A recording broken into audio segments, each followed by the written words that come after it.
Shalom, shalom frères et sœurs en Christ. Bienvenue à la Rhapsodie du dimanche 7 novembre 2021. Rhapsodie écrite par le pasteur Chris Oyakilome et la lecture vous est offerte par les vérités de l'Évangile. Le thème d'aujourd'hui est le principe du cœur et de la bouche. Et le verset de Romains 10, verset 10, qui se lit comme suit. Car c'est en croyant du cœur qu'on parvient à la justice, et c'est en confessant de la bouche qu'on parvient au salut. Alléluia.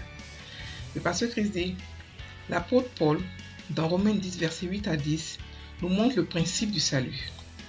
Si simple et pourtant si puissant.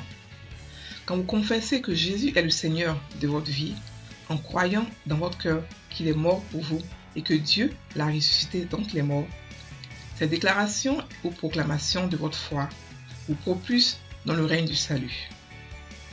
Romains 10, verset 9 à 10 dit, si tu confesses de ta bouche le Seigneur Jésus et si tu crois dans ton cœur que Dieu l'a ressuscité des morts, tu seras sauvé. Car c'est en croyant du cœur qu'on parvient à la justice et c'est en confessant de la bouche qu'on parvient au salut. Alléluia. L'aspect confession est très important et c'est là que certains passent à côté.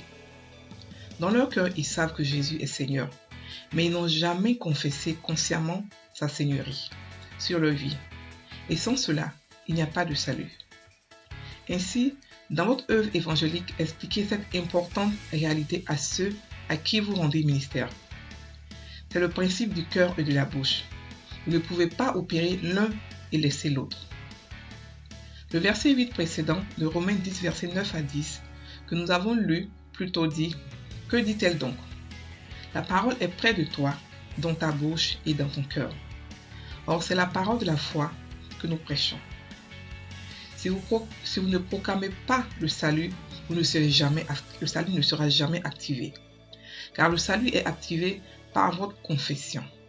Cependant, ce n'est pas la confession des péchés, mais votre affirmation de déclaration de la Seigneurie de Jésus-Christ. Pourquoi devons-nous confesser la Seigneurie de Jésus? C'est parce que quand nous proclamez sa Seigneurie sur votre vie, vous êtes instantanément transporté de son royaume spirituel et vous recevez la vie éternelle, la justice, la protection et tout l'héritage des fils de Dieu en Christ. Il devient le berger de votre vie, vous conduit, vous guide à travers sa parole et son Esprit Saint qu'il a donné à tous ceux qui le reçoivent. Amen. Fin de la Rhapsodie. Le pasteur ici aujourd'hui nous parle du principe du salut, qu'il appelle aussi le principe du cœur et de la bouche. Je vais encore lire le verset d'ouverture qui dit « Car c'est en croyant du cœur qu'on parvient à la justice et c'est en confessant de la bouche qu'on parvient au salut. » Il explique en fait le seul principe, les seules conditions pour devenir chrétien sont juste ça. Deux conditions, croire du cœur et confesser de la bouche. Juste là. Croire du cœur et confesser de la bouche. Croire quoi? Croire que Jésus est Seigneur et confesser effectivement sa Seigneurie sur nous. Juste deux principes, deux conditions.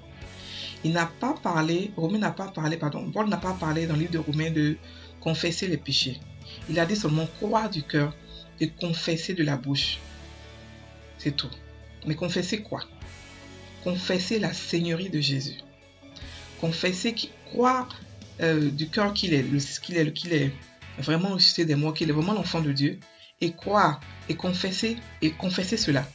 Il explique que croire sans confesser n'est pas le salut. Il y a beaucoup de chrétiens aujourd'hui ont ce problème-là. Ils sont dans nos églises, ils prient et tout ça, mais ils ont cru, ils n'ont jamais confessé. Ils n'ont jamais confessé. Par exemple, il y a des chrétiens qui disent qu'ils sont nés chrétiens. Leur famille est chrétienne. Ils ont été baptisés quand ils sont petits. Ils vont à l'église tout le temps. Mais ils ne sont pas chrétiens. Mais ils ne le savent pas.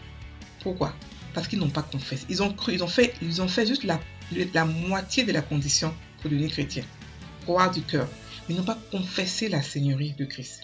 Ils n'ont pas confessé que Christ est Seigneur et que Christ est leur Seigneur.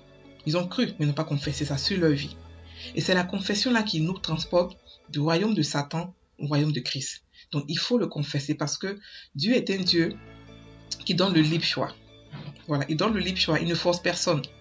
Donc il faudrait qu'on le confesse, c'est-à-dire qu'on l'accepte de manière consciente. Pas lorsqu'on est bébé ou pas lorsqu'on est jeune, non. Il faudrait qu'on se décide qu'aujourd'hui, à partir d'aujourd'hui, j'accepte le Seigneur comme mon Seigneur personnel. Et nous recevons le salut ainsi. Voilà, donc il y a seulement que deux conditions. Croire du cœur et confesser de la bouche. Et la confession est simple. La confession est du genre, Seigneur, je crois de tout mon cœur qu'en Jésus-Christ, ton Fils, je crois qu'il est mort pour moi et qu'il est ressuscité d'entre les morts. Je confesse que Jésus-Christ est le Seigneur de ma vie, tout simplement. Et je te remercie, Papa, parce que je suis maintenant ton enfant. Maintenant, je suis ton fils. Je peux t'appeler Papa. C'est juste ça. Voilà. Donc, le pasteur explique que l'aspect confession est très important parce que il n'y a pas de salut sans confession. Vous ne pouvez pas croire sans la confession. La foi, c'est ça. La foi, c'est pas seulement croire dans le cœur, mais aussi confesser sa foi, confesser ce qu'on croit, la concrétiser, la mener à l'existence par nos paroles. Par nos paroles, nous mettons en accord avec Dieu. En fait, c'est se mettre en accord avec Dieu. C'est pas confesser les péchés. Non. Quand tous ceux qui vont prêcher l'évangile ne demandent pas aux gens de confesser leurs péchés. Pourquoi? Parce qu'on confesse seulement les péchés lorsqu'on a une relation avec Dieu. C'est pour cela que Jean-Baptiste et Pierre et tout ça demandaient aux gens de confesser leurs péchés parce qu'ils s'adressaient aux Juifs qui avaient une relation avec Dieu. Mais quelqu'un qui ne connaît pas Dieu, qui n'a aucune notion du péché, tout ce qu'il connaît, c'est le bien et le mal. Et même son bien qu'il connaît, ça peut être un bien corrompu. Pour lui, peut-être tuer, c'est faire du bien, alors que devant Dieu, tuer, c'est un péché. Donc, il n'a aucune notion du péché. Et même si on lui demande de confesser ses péchés, il ne se rappelle de rien. Tout ce qu'il a péché avant, depuis qu'il est petit, il ne se rappelle pas de ça. Mais ce qu'il peut se rappeler, par contre, c'est d'accepter Jésus comme Seigneur, d'accepter Jésus comme Seigneur dans sa vie. Et automatiquement, lorsqu'il dit ça, tous ses péchés sont pardonnés. La Bible parle de la rémission des péchés. La rémission des péchés. Tous ceux qui deviennent chrétiens, automatiquement, leurs péchés sont pardonnés. Ils sont une nouvelle personne, une nouvelle créature qui n'a jamais existé. Voilà. Donc ça, c'est la rémission des péchés. Mais le pardon des péchés, c'est pour ceux qui ont une relation avec Dieu. Comme les Juifs ou les chrétiens. Nous pouvons aller demander à Dieu un pardon parce qu'il nous connaît. On a une relation avec lui, donc on peut demander pardon. Mais par contre, quelqu'un qui n'a pas de relation avec Dieu, qui ne connaît pas Dieu, il ne peut pas demander pardon à Dieu parce qu'il ne le connaît pas. Il n'a aucune relation avec lui. Voilà. Donc voilà ça. Donc le salut, c'est quoi? Le salut, c'est accepter, croire dans son cœur que Jésus est Seigneur et l'accepter comme son Seigneur. Et automatiquement, on est transporté du royaume de Satan au royaume des ténèbres. Donc, comme nous sommes tous nés dans ce monde, nous sommes tous nés dans le royaume de Satan. Nous appartenons légalement à Satan quand nous ne sommes pas encore chrétiens. Voilà, donc le salut s'active au moment de la confession de foi. Et même ceux si vous êtes chrétien et vous ne vous rappelez pas avoir fait la confession de foi, vous pouvez toujours la faire. Vous pouvez tout la faire. Sans ça, vous n'êtes pas encore chrétien. C'est pourquoi nous voyons aujourd'hui dans nos églises beaucoup de chrétiens, supposés chrétiens, qui ont des possessions. Voilà, ils sont possédés. On se dit, mais c'est pas possible. Normalement, un chrétien ne peut pas être possédé, mais par contre, il peut être oppressé. Mais ils sont possédés parce qu'ils n'ont jamais fait la confession de foi. C'est une des raisons. Ils n'ont jamais fait la confession de foi, qui est une confession tellement importante que beaucoup croient que, bon, on est chrétien, on va à l'église tout le temps. Mais il faut faire la confession de foi. Si vous n'avez pas fait, faites-le. Et si vous avez oublié et si vous avez fait ou pas, refaites-le. Voilà. Donc la confession de foi est très importante. C'est de ça que le pasteur parle. On ne peut pas croire sans parler. Croire sans parler, c'est juste la moitié de la chrétienté. Et il n'y a pas de moitié de chrétienté. C'est juste que vous n'êtes pas chrétien encore. C'est tout. Ok, donc, on va le répéter après moi la prière. Cher Père, je te remercie pour le miracle du salut.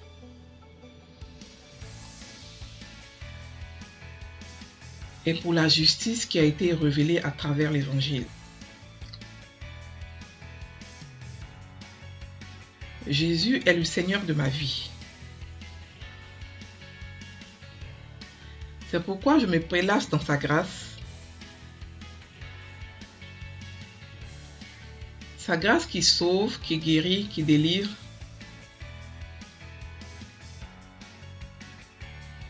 Sa grâce qui élève et fait prospérer tous ceux qui embrassent la puissance salvatrice de Christ. Alors que le message du salut pénètre aujourd'hui le cœur des hommes,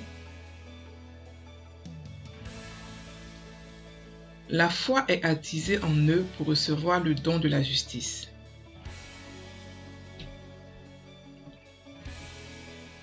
À mesure que la vie éternelle est transmise à leur esprit. Au nom de Jésus. Amen. Frères et sœurs en Christ, passez une très bonne journée.